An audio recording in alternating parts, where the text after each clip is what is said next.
Baik, bismillahirrahmanirrahim. Allahumma inna nas'aluka ilman nafi'an wa rizqan tayyiban wa amalan mutaqabbala. Allahumma anfa'na bima 'allamtana wa 'allimna bima yanfa'una wa zidna ilma. Amin ya Allahu ya rabbal alamin. Sahabat semuanya yang mudah-mudahan dimuliakan oleh Allah Subhanahu wa taala, yang bisa menyalakan layar insyaallah akan menyempurnakan adab. Uhayyikum jami'an bitahiyatil islamil khalidah wa tahiyatul islamis salam. Assalamualaikum warahmatullahi wabarakatuh. Semoga kedamaian, rahmat Allah, berkahnya Waalaikumsalam. tercurahkan kepada sahabat semuanya. Amin, amin. Alhamdulillahi rabbil alamin wa bihi nasta'inu ala umurid dunya waddin. Asyhadu an la ilaha illallah wa asyhadu anna Muhammad Rasulullah. Allahumma fasalli wa sallim wa barik ala sayyidina Muhammad sayyidil mursalin wa ala alihi wa sahbihi ajma'in, amma ba'du. Sahabat semuanya, kita lanjutkan kembali membaca kitab At-Tibyan fi Adabi Hamalatil Qur'anil Karim. Kitab tentang penjelasan tentang bagaimana adab berinteraksi dengan Al-Quran. Karena Al-Quran itu adalah sumber adab. Kalau kita ingin berorientasi melahirkan diri kita menjadi generasi yang beradab, bahkan ada ilmu untuk berinteraksi dengan sumber adab yaitu Al-Quran itu, yaitu bagaimana adab kita kepada Al-Quran itu ketika berinteraksi dengannya. Itulah maksud dan tujuan ditulisnya kitab ini oleh Al-Imam An-Nawawi Asy-Syafi'i rahimahullahu ta'ala. Pada pertemuan yang lalu, ya mungkin Ustadz Lutfi masih ingat ya, kita sudah masuk pada bab yang keempat kalau tidak salah. Setelah pertemuan pertama kita membaca bab yang pertama. Mohon izin mungkin pada pertemuan kali ini kita mundur dulu untuk dua bab ringkas yang kita belum kaji, yaitu bab 2 dan bab 3. Ya. Karena itu slide atau kitab yang sedang ditampakkan di depan ini adalah yakni yakni al-babus tsani, bab yang kedua, ya, fi tarjihil qiraati wal qari ala ghairihima. Ya, kita ingin belajar tentang bagaimana ya kemuliaan, keutamaan daripada qiraah, bacaan, dan ahli qiraah, orang yang dekat dengan bacaan atau orang yang senang dekat dengan Al-Quran ini. Baik, bismillahirrahmanirrahim. Sabata an Ibn Mas'ud Al-Ansari Al-Badri radhiyallahu taala anhu anin Nabi sallallahu alaihi wasallam. Telah tetap diriwayatkan secara sahih dari Abdullah ibn Mas'ud, ya, seorang yang berada dari seorang yang datang dari kalangan Ansar, Al-Badri, seorang yang juga alumnus Badar, radhiyallahu anhu, mudah-mudahan Allah meridhoinya, anin Nabi sallallahu alaihi wasallam, bahwa Nabi sallallahu alaihi wasallam dahulu pernah mengatakan, ya ummul qauma aqra'uhum li kitabillahi ta'ala, rawahu Muslim. Hendaknya yang mengimami suatu kaum itu adalah yang paling ahli membaca kitabullah. Ya, jadi kalau ditanya siapa imam, maka imam itu hendaknya adalah orang yang paling akra, artinya orang yang paling bagus bacaannya. Orang yang paling bagus bacaan. Itu syarat mendasar namanya. Tapi kalau kemudian sahabat bertanya, kalau ada orang yang akra sama orang yang fakih, lebih utama mana? Yang utama apa yang bagus bacanya atau yang fakih? Maka kata para ulama, yang utama itu adalah yang fakih. Minimal dia fakih masalah sholat. Ya, tentu saja ini hal yang mudah. Tapi kalau ada dua orang yang bacaannya sama bagus, maka orang yang fakih dalam agama itu lebih didahulukan. Ya. Itu dari sini kita mendapatkan penjelasan bahwa ternyata para ahlul Quran, ya, orang-orang yang bahagia bersama Quran, senang membaca Al-Quran, bagus bacaannya, mereka diutamakan untuk memimpin manusia. Nah, apalagi kalau kemudian seorang pemimpin, wali kota, bupati, gubernur, presiden, ya, Kalau mereka adalah ahlul Quran, ya mereka tentu lebih faqih, mereka layak dijadikan imam dalam sholat zuhur, sholat asar, sholat maghrib di masjid-masjid yang ada. Ini tentu merupakan sebuah keutamaan, ya. Memiliki kapasitas ulama sebagai umara sebagai ulama. Kemudian wa'an Ibn Abbas radhiyallahu anhu maqala, ya, dari Abdullah Ibn Abbas radhiyallahu taala anhu qala kana al-qurra ashabu majlisi Umar radhiyallahu anhu wa musyawaratihi kuhulan, ya kuhulan, yakni kanu au subbanan, ya au subbanan, kuhulan wa subbanan, rawahul Bukhari fi sahihi. Adalah para qurra.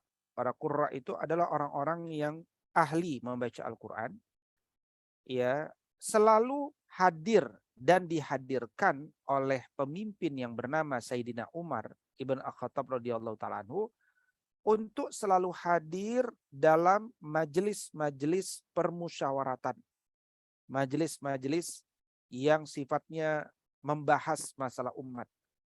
Selalu di antara hadirin itu Sayyidina Umar mengundang para ahli Quran, ya, meskipun di sana ada orang yang senior maupun orang yang masih junior, ya, tidak ada masalah. Yang penting dia adalah ahlul Quran. Ya, dulu di antara sahabat ahlul Quran yang masih muda, ya, di antara para sahabat itu namanya Abdullah ibn Abbas radhiyallahu taala, dan Umar itu selalu mengajak Abdullah ibn Abbas. Kenapa? Karena kapasitas Abdullah ibn Abbas itu dalam masalah penafsiran itu bagus, terbaik, ya, meskipun beliau masih muda. Kenapa?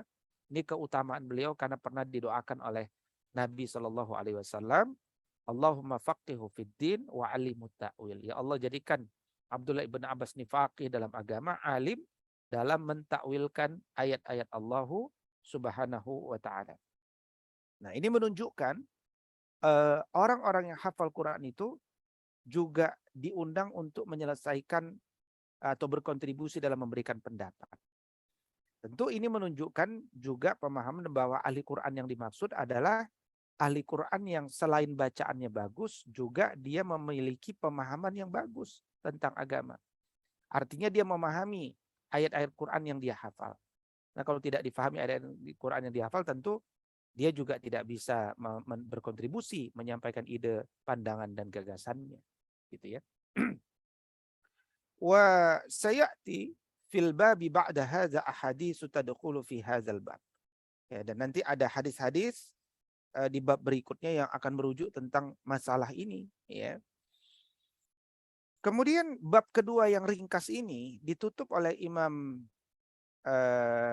An-Nawawi dengan kalimat wa'lam, ketahuilah, ya, wa'lam annal mazhab as-sahih al-mukhtar alladhi alaihi man yu'tamadu alaihi minal ulama anna qira'atal qur'ani, ya, afdalu minat tasbih wat tahlil wa ghairihima minal azkari wa qad tazaharat al adillah ala dzalika wallahu a'lam.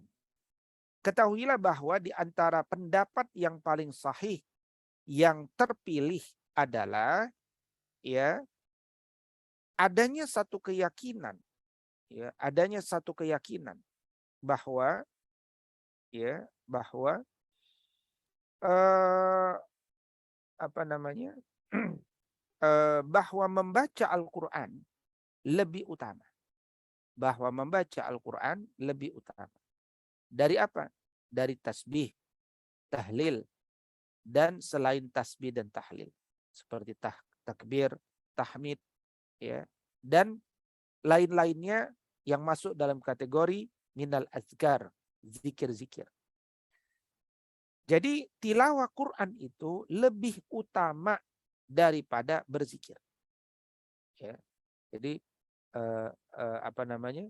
Tilawah Al-Quran, ya, qiraatul Quran itu lebih utama daripada tasbih, tahlil.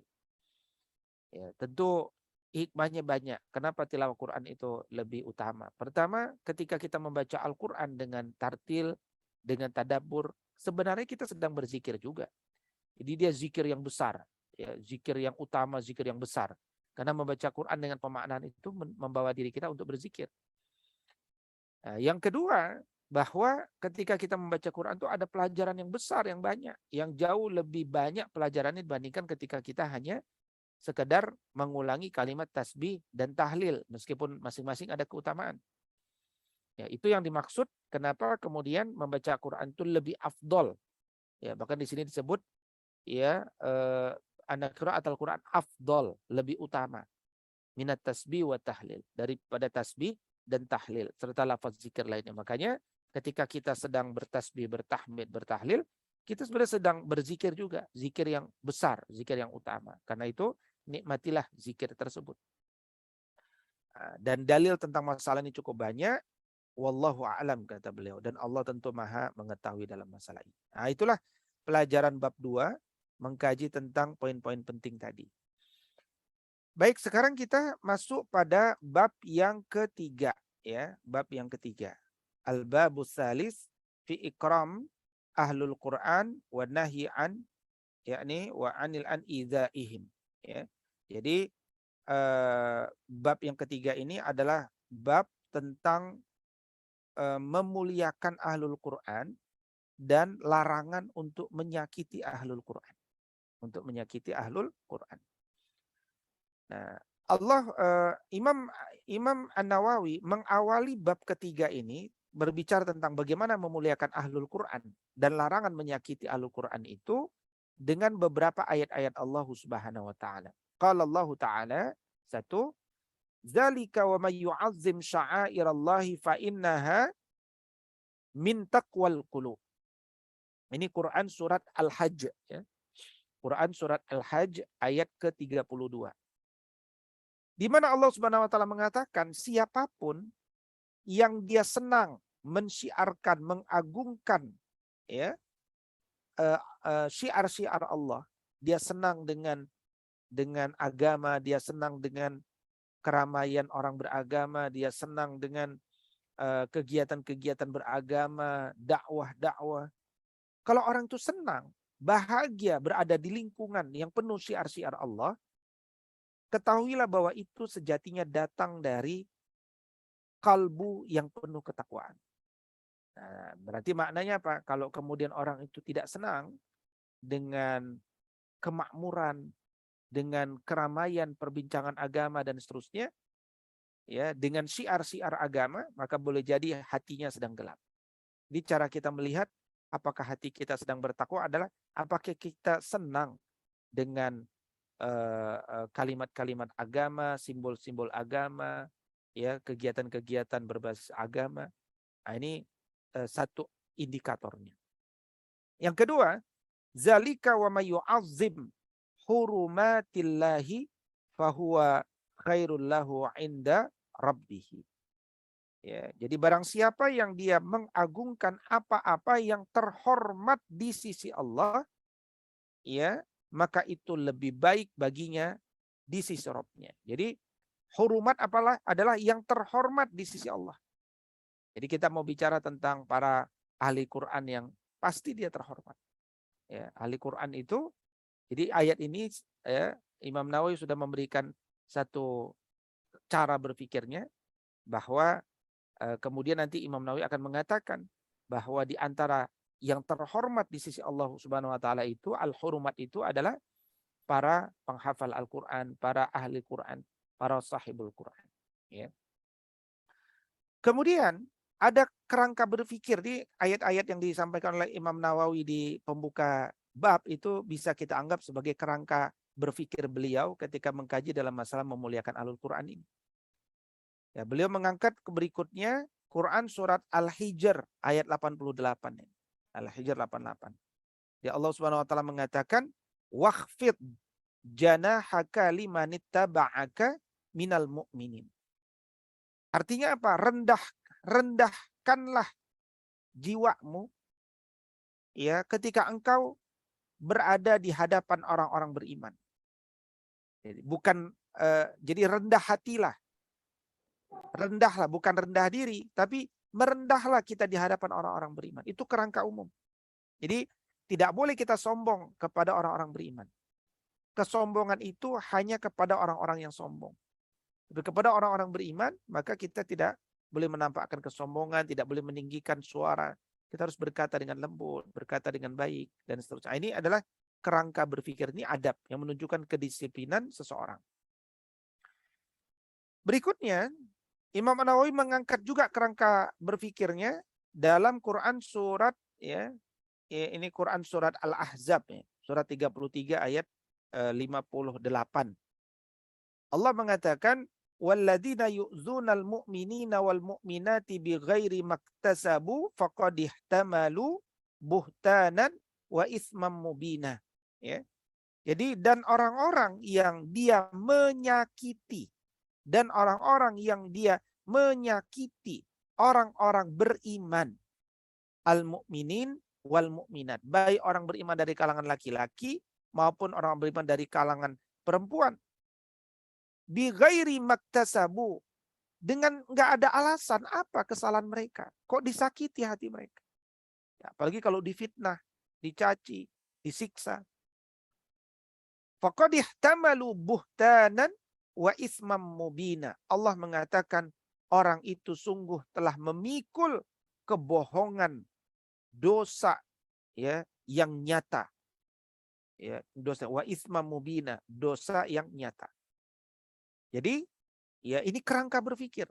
Jangan sampai kemudian kita menyakiti orang-orang beriman, hatinya jangan menyakiti, ya, fisiknya jangan disakiti dan seterusnya. Maka ya dengan 4 kerangka berpikir ayat-ayat ini, ya, wa fil bab hadisu Abi Mas'ud Al-Ansari wa hadisu Ibn Abbas al-mutaqaddimani fil bab tsani. Jadi ini juga selaras nanti dengan hadis yang tadinya dibawa oleh Abdullah ibn Mas'ud, yang tadinya juga dibawa oleh Abdullah ibn Abbas pada bab yang kedua yang tadi kita baca, itu juga nanti sangat berhubungan dalam masalah ini, kata beliau. Maka kemudian beliau menyampaikan pemikirannya tentang adab ini dengan mengangkat hadis-hadis Nabi SAW. Wa an Abi Musa al-Ash'ari qala, ya, di mana qala Rasulullah sallallahu alaihi wasallam, di mana Nabi SAW pernah mengatakan begini. Inna min ijlalillahi ta'ala, di antara cara atau sesungguhnya di antara cara kita memuliakan Allah adalah satu, ikrama dzisyaibatil muslim. Ya, satu, cara kita memuliakan, menghormati Allah Subhanahu wa taala itu apa? Satu, caranya ikrama dzisyaibatil muslim, menghormati umat Islam yang sudah senior. Ya, yang rambutnya sudah memutih, yang sudah sepuh, hormati mereka, maka kita menghormati Allah karena yang menjadikan mereka sepuh adalah Allah Subhanahu wa taala. Itu yang pertama. Yang kedua, wahamilil Qur'ani ghairil ghali fihi wal jafi anhu. Memuliakan para penghafal Al-Qur'an dalam batas kewajaran. Jadi jangan berlebihan, tapi jangan juga tidak memuliakan sama sekali. Ya, para penghafal Quran itu mulia, maka jangan tidak memuliakan ya mereka. Tapi juga jangan berlebih-lebihan memuliakan mereka, tapi juga jangan meremehkan mereka. Ya, dari hadis ini kita ketahui bahwa ternyata penghafal Quran itu bukan disebut al-hafid. Penghafal Quran itu disebut al-hamil. Ya. Jadi kalau istri kita hamil itu artinya membawa anak. Itu istilah hamilul Quran. Hamilul Quran artinya apa? Penghafal Al-Quran.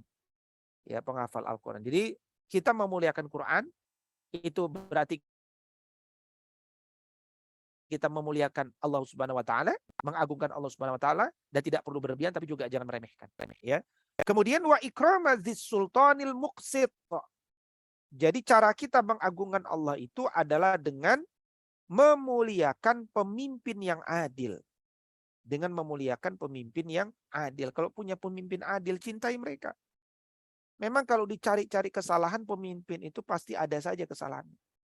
Tapi kalau kita tidak mensyukuri nikmat diberikan pemimpin yang adil, maka kita akan digantikan pemimpin itu dengan pemimpin yang zalim, yang tidak mencintai rakyatnya.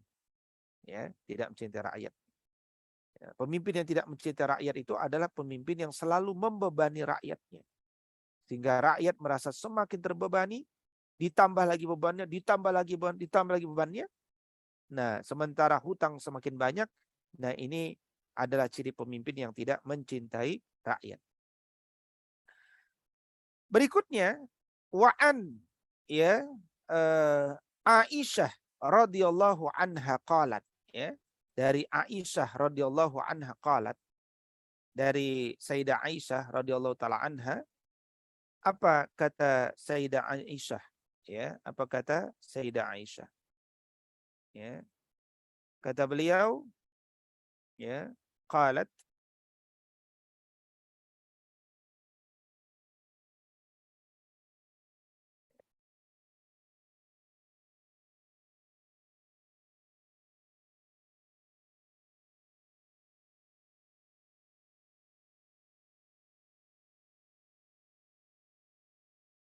baik. Kata Sayyidah Aisyah radhiyallahu taala anha, amarona Rasulullah sallallahu alaihi wasallam an nunzilan nasa manazilahum. Bahwa Nabi Shallallahu alaihi wasallam memerintahkan kami untuk mendudukkan orang sesuai kedudukannya. Jadi kita harus mampu memposisikan orang sesuai posisinya. Kalau ada orang tua, kita hormati, kita muliakan, kita cium tangannya, itu cara kita memuliakan. Ya. Jadi jangan sampai kita itu tidak memiliki adab kepada orang-orang. Ya, orang-orang itu punya kedudukan masing-masing. Dan Nabi SAW ya memposisikan orang itu dengan kedudukannya masing-masing. Termasuk ketika berkata-kata pun dengan kata-kata yang difahami oleh setiap kaumnya masing-masing. Ya, nah itu diantara adab kita ya sebagai orang-orang yang saleh. Ya. Berikutnya dijelaskan tentang bagaimana Nabi SAW itu memuliakan, ya, memuliakan para ahlul Quran.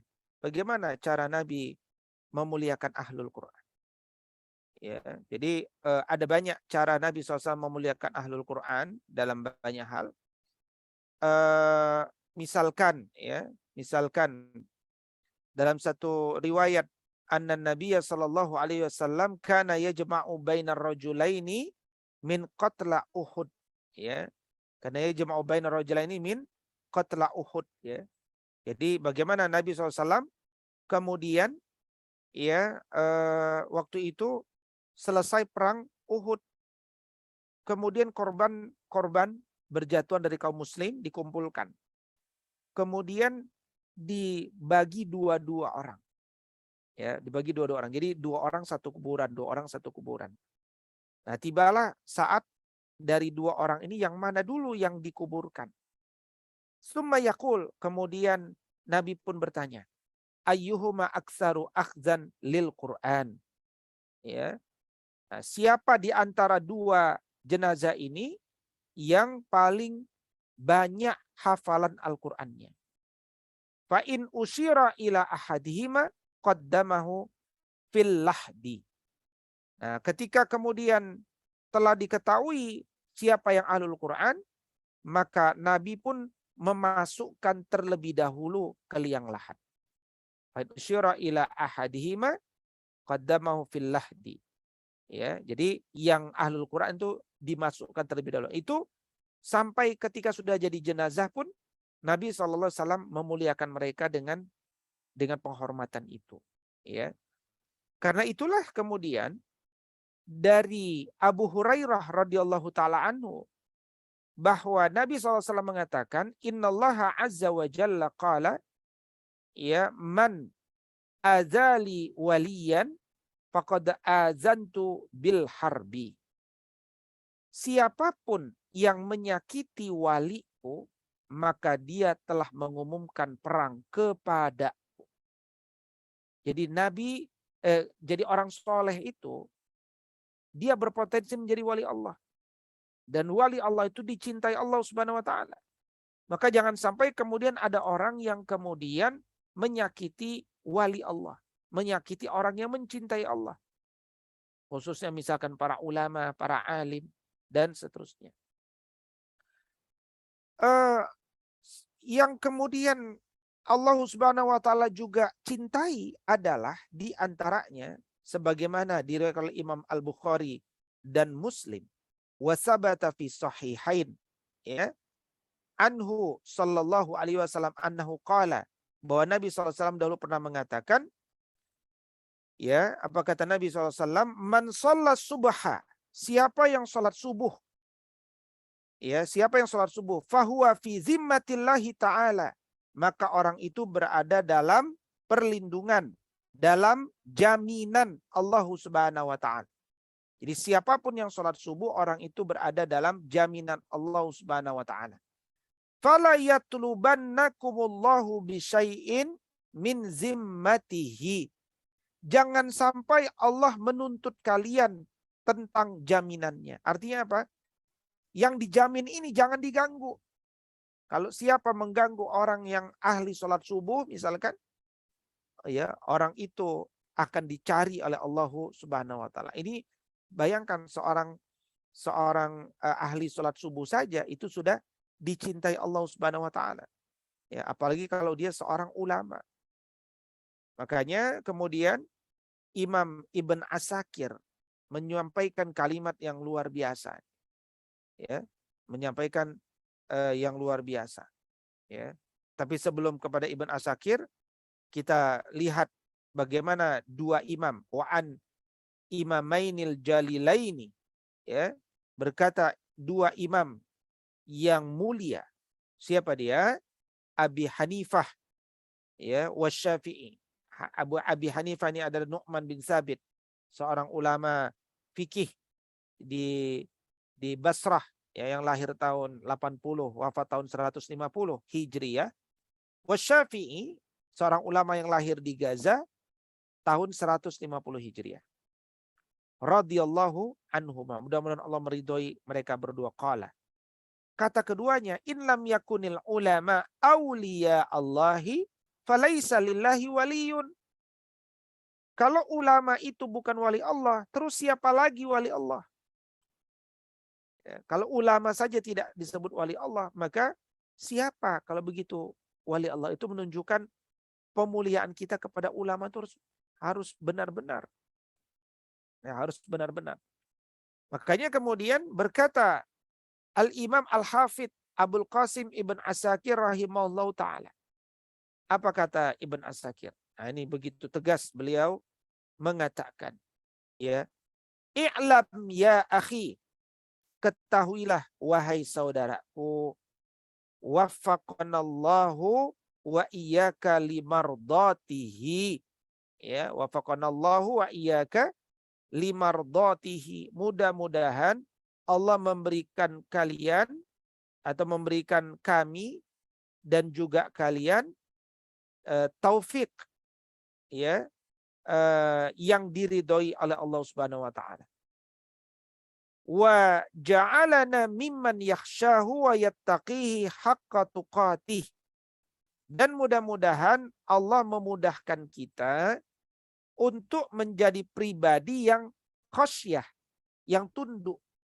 Ya, ingat yang tunduk itu dalam Quran adalah ulama. Innama yakhshallaha min ibadihil ulama. Berarti kita harus punya cita-cita menjadi orang yang alim. Ya. Kemudian wa yattaqihi haqqa tuqatih.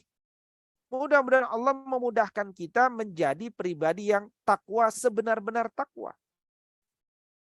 Kemudian apa kata beliau? Nah, ini isi kalimat beliau ini. Anna luhumal ulama'i masmumatun. Anna luhumal ulama'i masmumatun. Bahwa daging para ulama itu beracun. Bahwa daging para ulama itu beracun. Wa'adatullahi fi haqqi astari muntaqisim ma'lumah. wa anna man atlaqa lisanahu fil ulama'i bisalbi ibtalahu Allah Ta'ala qabla mauti bimautil qalbi. Bimautil qalbi. Jadi kebiasaan Allah membuka aib orang-orang yang pernah mencela para ulama itu sudah mafhum. Sudah diketahui oleh banyak manusia. Siapapun yang menghina ulama, aibnya akan dibuka oleh Allah Subhanahu wa taala. Tetapi ketahuilah bahwa siapapun yang memfitnah para ulama, maka sebelum kematiannya dia akan diuji Allah dengan bencana, dengan bala, dimulai dengan bencana matinya kalbu, matinya hati. Ya, itu bencana awal.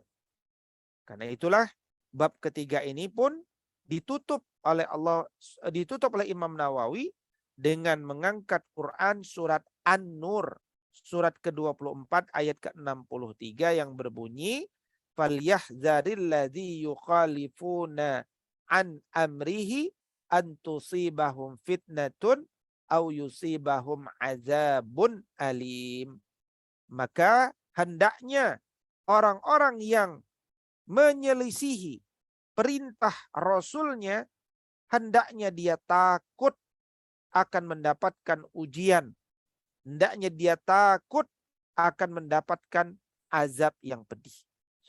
Jadi betapa kemudian para ulama, apalagi ahlul Quran, ya, mereka dijaga oleh Allah Subhanahu wa taala. Bahkan Allah akan lindungi mereka, Allah akan balas sakitnya mereka dengan kezaliman orang-orang di dunia ini. Baik sahabat semuanya, saya kira 2 bab ini dahulu cukup untuk malam ini. Selanjutnya jika ada yang ingin didiskusikan, saya persilakan. Saya kembalikan kepada saudara moderator. Aqulu qauli hadza wa astaghfirullah li wa lakum. Assalamualaikum warahmatullahi wabarakatuh. Waalaikumsalam warahmatullahi wabarakatuh. Syukran Ustadz atas materi yang telah disampaikan gitu ya. Untuk lanjutan kita pada seri kali ini,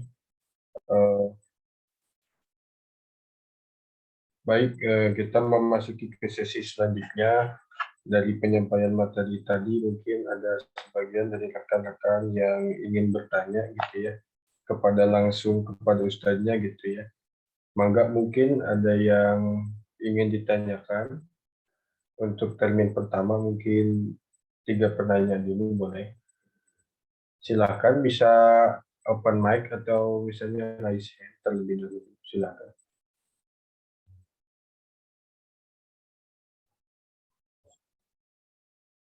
Ada? Mangga. Ustaz, saya bertanya. Boleh silakan Bu Rina Rahmawati, perkenalkan dan perkenalkan. Ya, saya Rina Rahmawati dari Jakarta Timur. Ustadz, saya mau bertanya. Kalau seandainya kita misalnya sholat nih, zuhur. Nah, terus kadang kalau yang putri nih, ibu-ibunya, tadi kan diutamakan yang fasih membaca Al-Qur'annya. Nah, kalau ini semuanya kebanyakan ada yang single gitu kan. Terus ada juga yang sudah berumah tangga. Nah, akhirnya yang single itu pada mempersilahkan yang berumah tangga. Ada nggak ya hadisnya, Ustadz? Syukran.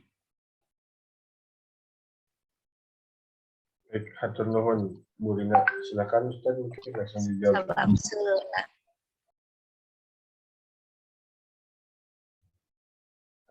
Ini pertanyaannya di luar kajian ya. Tentang apa nih pernikahan? Yang single boleh nggak mempersilahkan?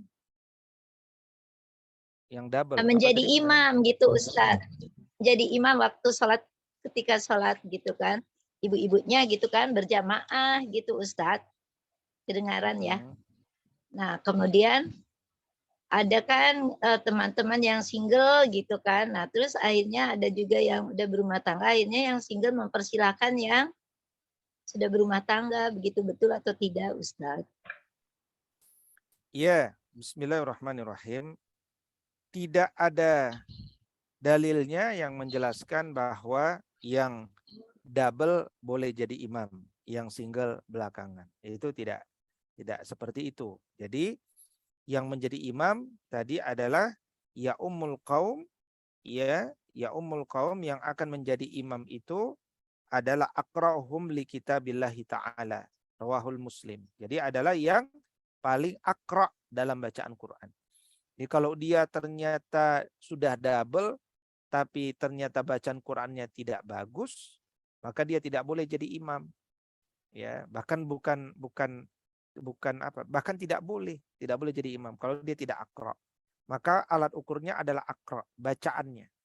Nah, nanti kalau bacaannya bagus antara single maupun double, pilih yang paling aqra, yang paling faqih. Siapa yang paling faqih dalam masalah agama? Nah, itulah yang dijadikan yang dijadikan imam. Ya. Demikian, wallahu taala. Alhamdulillah mungkin sudah terjawab Bu Lina ya atas pertanyaannya yang paling akro. Siap. Hatur nuhun Bu Lina, semoga bisa terjawab. Lanjut ke penanya selanjutnya, penanya kedua ada yang ingin bertanya. Oh, Mbak Alia, silakan Mbak Alia, open mic mungkin boleh. Assalamualaikum warahmatullahi wabarakatuh. Waalaikumsalam warahmatullahi wabarakatuh. Ustaz, izin bertanya sebelumnya, saya tadi terlambat join. Apakah ini masih mencakup bab ini ya, bab ada penghafal Quran ya, bab 5? Ataukah bab yang belum, lain? Kita belum masuk bab 5. Jadi belum itu bab 4, tapi ini kita mengulang bab 2, bab 3 karena masih belum dipelajari sebelumnya. Oh iya Ustaz, tadi saya mau tanya yang bab 5 tapi nggak jadi Ustaz kalau gitu. Tadi saya kalau gitu ini aja Ustaz pertanyaannya yang tentang adab kepada ulama ya Ustaz ya. Sekarang ini di fenomena dakwah Ustaz banyak yang jadi majelis taklim itu mengatur Ustaz, ulama atau asatiz gitu ya, ingin membawakan suatu topik gitu ya. Kira-kira dari segi adab itu baik atau tidak? Karena harusnya kita mendapat pengarahan mungkin ya, lebih sebagai ulama kan sebagai yang lebih tahu planning untuk dakwah ke depannya itu seperti apa. Cuman yang terjadi itu majelis taklim atau komunitas banyak yang mengundang dan memplotkan gitu, pingin diberi materi tentang ini gitu Ustaz. Mungkin ada sedikit pencerahan gitu. Ya, bismillahirrahmanirrahim. Dalam bab ini jawabannya bisa baina-baina ya. Pertama, yang paling mengetahui apa yang dibutuhkan sebuah jamaah dari sebuah majelis taklim pasti bukan ustadz, karena ustadznya tidak tinggal di wilayah itu. Ya, jadi bahkan menurut hemat kami yang paling bagus ketika seorang guru diundang untuk menyampaikan satu materi, dan ketika ditanya, kadang-kadang suka yang mengundang bertanya materinya mau apa ya. Justru sebaiknya usulan saya tanya balik, materi apa yang dibutuhkan di masyarakat ya. Jadi supaya jangan sampai apa yang ada di kepala seorang guru ingin disampaikan di majelis padahal majelis itu tidak merasakan ada masalah itu misalkan. Nah, jadi tetap masyarakat setempat yang paling mengetahui. Yang kedua, bahwa memang realitas dakwah ini nanti tergantung kita berada di majelis mana. Majelis perkotaankah yang penuh dengan intelektualisme, atau majelis di pedesaankah, atau majelis di RT RW-kah? Itu nanti sangat bergantung materinya. Kenapa? Karena majelis di pedesaan tidak seperti majelis di perkotaan. Perkotaan sudah biasa dengan informasi yang banyak, dengan pertarungan wacana. Tapi kalau di pedesaan butuh yang tenang-tenang, yang menyejukkan, yang mendorong mereka jadi tetap rajin beribadah dan seterusnya. Dalam sebuah penelitian, persoalan umat Islam ini yang paling mendasar ada 2 di Indonesia ini pada khususnya. 1, tidak bisa baca Quran. Yang kedua, tidak mau sholat. Yang ketiga, hanya sholat, kalaupun ada yang mau sholat, hanya ramai sholat maghrib berjamaah. Ya, ditambah sholat subuh lah nomor 2-nya. Selebihnya sholat isya'nya mulai kosong, apalagi sholat zuhur dan asarnya benar-benar kosong. Maka diundang ulama dari kota besar. Ya, tentu dia tidak tahu adalah masalah itu. Maka sia-sia kalau dia mengajak berpikir tentang ghuzul fikr misalkan, tentang liberalisme misalkan. Karena nggak nyambung nanti dengan masyarakat, bahwa di masyarakat yang paling penting dulu adalah masjidnya makmur, tilawah Qur'annya bagus, ya, belajar Quran dengan kursi. Nah, itu yang paling utama, nomor 1. Sehingga kemudian sesuai dengan kebutuhan. Itu jawaban pertama.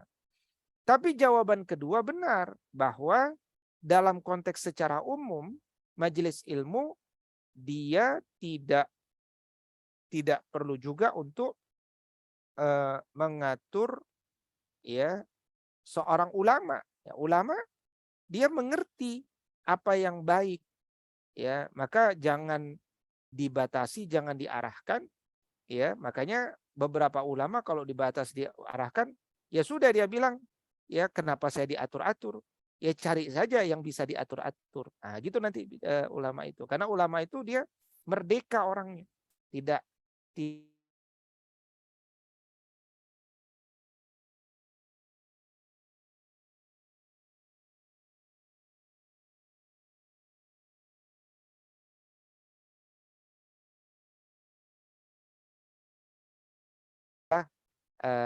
jawaban pertama terpenuhi adabnya, jawaban kedua juga terpenuhi adabnya. Mudah-mudahan difahami. Wallahu a'lam. Baik Ustadz, jazakallah khair. Hayakallah. Baik, jazakillah khair Mbak Alia atas pertanyaannya dan Ustaz atas jawabannya gitu ya. Mohon maaf ini saya off cam gitu ya karena terkendala sinyal tadi. Baik Ustaz, dilanjutkan ke pertanyaan ketiga gitu ya. Ini dari room chat Ustaz. Dari room chat Ibu Dede Mardiah Ustaz. Ustaz Wido, apakah wanita yang sedang berhalangan boleh memegang tafsir Al-Quran? Dan apakah boleh mentakril Al-Quran agar hafalannya tidak lupa? Jazakallah Ustaz. Ya, kepada Bunda Dede Mardiah, hafizahullah ta'ala, jadi di dalam kitab At-Tibyannya nanti ada dipelajari bab kelima atau bab ke-6, bahwa wayamna'ul, ya, dilarang seseorang itu menyentuh ya mushaf, apalagi membawa mushaf bagi yang punya hadas. Ya, bagi yang punya hadas. Kemudian Imam Nawawi juga bilang nanti bahwa membaca Al-Quran dengan tidak menyentuh mushaf boleh kalau hadasnya hadas kecil. Tapi kalau hadasnya hadas besar seperti haid atau nifas, yahrumu alal muhdis masul mushaf wa hamluhu. Jadi dia haramkan menyentuh mushaf, apalagi membawa mushaf, ya, bagi orang yang haid atau nifas. Nah, pertanyaannya sekarang bukan membawa mushaf, tapi membawa tafsir, ya. Maka kemudian nanti Imam Nawawi kemudian sampai membuat ukuran yang luar biasa, ya. Misalkan dalam kitab itu lebih banyakkan ayat Allah atau lebih banyak teks bahasa Indonesianya, ya. Kalau lebih banyak teks bahasa Indonesianya, misalkan dalam konteks terjemah kita, maka berarti dia bukan mushaf, tapi dia adalah satu kitab. Nah, maka ini nanti kembali pada hukum memegang kitab, ya, baik hukum memegang kitab. Nah, karena itu tidak masuk pada memegang mushaf. Ya, nah karena itu kemudian misalkan ada Syekh Nawawi juga, tapi bukan Imam An-Nawawi yang menulis ini ya, tapi Syekh Muhammad Nawawi Al-Bantani. Nah, itu beliau punya punya karya namanya Nihayatuz Zain, juz pertama itu. Kata beliau, amma terjematul mushaf, adapun terkait terjemahan mushaf Al-Quran yang ditulis di bawah kertas dari mushaf, maka dia tidak dihukumi tafsir. Itu nanti detail lagi. Kata Nawawi Al-Madani, kalau dia tulisannya di bawah kertas dari mushaf, maka dia bukan tafsir. Tapi statusnya mushaf. Nah, kalau statusnya mushaf, maka dia haram. Tapi kalau ternyata dia adalah satu kalimat yang tidak menunjukkan dia mushaf, apalagi kalau tafsir ya, tafsir itu ayat sedikit, penjelasannya banyak, sedikit banyak. Nah, maka ini masuk pada secara umum dia pada kitab secara umum, bukan lagi mushaf Al-Quran. Maka hukumnya sebagian ulama mengatakan dibolehkan untuk memegang. Demikian, wallahu a'lam. Alhamdulillah, syukur Ustaz, jawabannya mungkin sudah terjawab ya Mbak Dede ya. Oke, mungkin pertanyaan terakhir Ustaz, ini ada satu ya yang sudah mengirimkan juga di room chat oleh Bunda Lilis Akmalia. Ustadz, kalau untuk seorang pengajar Al-Quran yang sedang haid, sebaiknya gimana berkaitan dengan bacaan siswa yang harus diperbaiki oleh gurunya? Cara memperbaiki siswa gitu Ustadz sebagai seorang pengajar perempuan yang sedang haid, bagaimana Ustadz gitu untuk memperbaiki bacaan murid gitu. Syukur Ustadz. Ya, bismillahirrahmanirrahim. Yang pertama adalah orang yang belajar Quran tidak disebut siswa, tapi disebut murid. Karena murid itu orang yang punya kemauan kuat untuk belajar. Ya, belajar. Nah, karena itu kalau kemudian kita sedang haid, maka dalam mazhab Syafi'i, Imam Nawawi bahkan mengatakan diharamkan untuk mengucapkan ayat Allah Subhanahu wa taala. Ya, kecuali kalimat yang tidak diniatkan sebagai ayat. Misalkan kita membaca Bismillahirrahmanirrahim, tidak meniatkan ini ayat pertama dari surat Al-Fatihah, maka itu diperbolehkan. Ya, atau misalkan dia punya anak namanya Yahya. Ya Yahya khuzil kitaba biquwwah. Wa Yahya, peganglah kitab ini dengan kuat. Itu ayat Allah sebenarnya yang saya baca. Tapi dia sedang ngomong sama anaknya namanya Yahya pakai bahasa Arab. Kebetulan sama dengan teks Al-Quran. Itu juga tidak ada masalah. Tapi kalau dia membaca teks dengan niat adalah ayat Al-Quran, maka dia tidak dibolehkan. Maka ketika dia menjadi pengajar Al-Quran, dia harus mendengarkan setoran murid, ya bukan siswa tadi. Maka kemudian dia bisa ingatkan, tapi jangan mengucap. Ya dia bisa dengarkan, ketika salah dia bisa kasih ketukan. Ya, salah, nanti dia akan melihat lagi. Itu juga satu cara yang bisa dilakukan. Wallahu a'lam. Baik Ustaz, syukur mungkin itu ya Ibu Lilis terkait metode-metode alternatif gitu ya kalau memang sedang berhalangan dan dalam masa mengajar gitu ya. Masa mengajar murid-muridnya, semoga bisa semua menjadi penghafal Al-Quran dari muridnya Ibu Lilis. Amin. Baik Ustaz dan rekan-rekan sekalian, pertanyaan Bu Lilis tadi menjadi pertanyaan terakhir gitu ya untuk sesi kali ini. Kalau masih ada yang penasaran ingin bertanya kembali mengenai tema kita di series kali ini, silakan mungkin bisa menghubungi panitia ya di grup. Nanti akan kami sampaikan dan diteruskan kepada Ustadz untuk dijawab sama Ustadz. Baik Ustadz, alhamdulillah, syukuran jazakallah khair sudah berbagi ilmu bersama kita semua pada malam hari ini dan sudah menjawab segala bentuk pertanyaan. Semoga dengan adanya kajian ini, Ustadz diberikan kesehatan, diberikan kemudian ilmunya, dan kita juga bisa menambah hasanah ilmu yang barokah, sehingga bisa disampaikan juga nih kepada keluarga-keluarga terdekat gitu ya, kepada teman-teman terdekat, kepada suami, kalau yang hadir di sini istrinya, kepada istrinya, kepada anak-anaknya, dan yang lain. Insya Allah menjadi amal jariah untuk kita semua. Amin ya rabbal alamin. Baik, untuk selanjutnya akan kita perdengarkan ini ada informasi ya, informasi-informasi yang akan disampaikan oleh perwakilan dari panitia, akan disampaikan oleh Mas Irfan atau siapa ini? Silakan mungkin informasi-informasinya.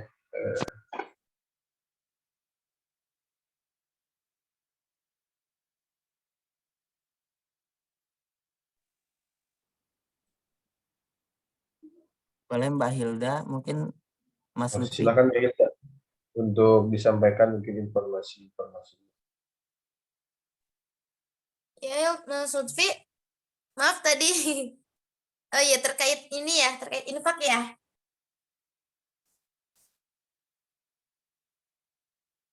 Iya, boleh. Suaranya masuk ya? Sudah Mbak. Alhamdulillah. Oke. A'udzubillahiminasyaitonirrajim. Bismillahirrahmanirrahim. Allahumma shalli ala sayyidina Muhammad wa ala ali sayyidina Muhammad. Teman-teman semuanya, alhamdulillah untuk KAF saat ini kita sudah berjalan ya. Kemudian untuk teman-teman yang memiliki rezeki lebih, yang mau ikut berpartisipasi dalam pengembangan KAF maupun juga MKI, teman-teman boleh salurkan infaknya ke rekening yang udah tertera di slide ya. Kemudian khusus untuk santri KAF yang mungkin sebelumnya terlewatkan untuk membayar komitmen fee-nya, atau mungkin ada yang mau infak setelah merasakan gimana pembelajaran di KAF, misalnya mau nih ikut support pembelajaran Quran di KAF, boleh banget, silahkan teman-teman semuanya, kakak, abang, ayah semuanya, Bapak Ibu, boleh infaknya di rekening yang sudah tertera. Jangan lupa konfirmasi ya, jazakumullah khairan kasiran. Mungkin itu ya Mas Lutfi. Siap Mbak Hilda, terima kasih informasinya. Ayo Bapak Ibu sekalian, wahai sama-sama umat Nabi Muhammad ya, yang memiliki rezeki berlebih, ini ada peluang amal untuk kita bersama, untuk sama-sama kita saling membantu gitu ya, untuk kelancaran pengajaran Al-Quran bersama Coffee Institute gitu ya. Semoga dengan keikutsertaannya Bapak Ibu sekalian dalam galang donasi ini atau layanan infak dan komitmen fee ini bisa menjadi wasilah lancarnya gerak dakwah kita untuk menghidupkan bibit-bibit unggul dalam menjadi penghafal Al-Quran yang ujung-ujungnya nanti menjadi ahlul Quran. Dan jangan lupa juga kepada Bapak Ibu yang hadir dalam kajian malam hari ini, selain direkomendasikan untuk berinfak ya sesuai dengan sesuai dengan nomor rekening yang sudah tertampilkan di slide, silakan mungkin diisi feedbacknya ya, itu sudah kami tampilkan bit.ly-nya, bit.ly/feedback mkcof gitu ya. Silakan diisi, ini menjadi wujud evaluasi bersama bagi kami juga. Semoga ke depan agenda-agenda kajiannya bisa jauh lebih baik. Dan doakan semoga di kajian selanjutnya kita bisa tebar-tebar hadiah juga nih kepada rekan-rekan yang aktif bertanya gitu ya, yang antusias dalam setiap kajiannya seperti itu ya. Silakan di screenshot mungkin boleh ya. Barangkali di sesi kali ini cukup terasa singkat. Silakan boleh di screenshot. Ustaz, kakak izin bertanya kak. Oh boleh, silakan. Iya, saya dengan Dede Mardia. Oh, Ini iya. memang komoditas